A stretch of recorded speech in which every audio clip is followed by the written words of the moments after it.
Family members are hoping a brutal attack on a mother of two in Pendleton could help solve a year-old murder case in the same town. Police identified Danny Wu as a person of interest in the attack that left Karen Lang with critical injuries. It happened earlier this month in Pendleton as she walked along the Umatilla River Parkway.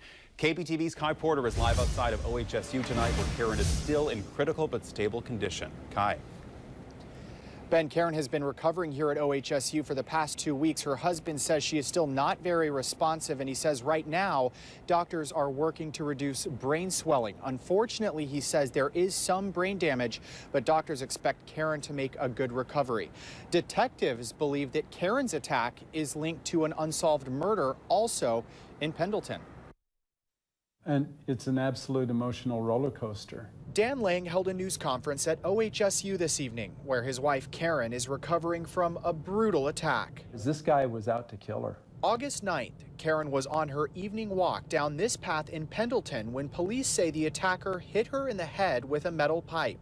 Officers found her critically injured in some bushes the next morning. As she had headphones in, there was no way that she could have seen him coming or heard him coming. Luckily, detectives say a person of interest was caught on surveillance camera. Police say he's a homeless man who goes by the name Danny Wu. Cops were able to identify him from previous arrests. This is just, I'm sorry, this is one bad guy. And I don't know if it's mental, some real mental problems, but I got to imagine it's something like that. Police now say DNA has linked Karen's alleged attacker to a brutal murder a year ago in the same city.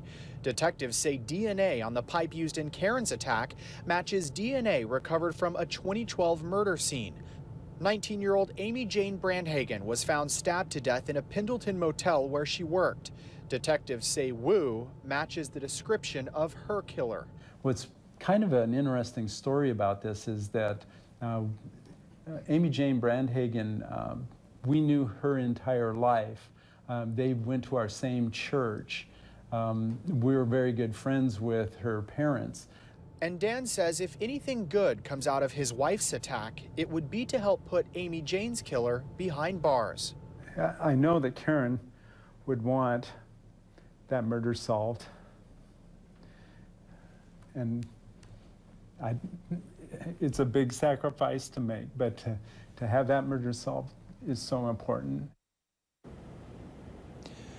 And been back here live, take another good look at Danny Wu's picture. Police say he is a person of interest in Karen's attack. Police say he is from Pendleton, but remember is homeless. So that really means he could be anywhere tonight. If you see him or you know where he is, you're asked to call police. Reporting live at OHSU, Kai Porter, the 10 o'clock news.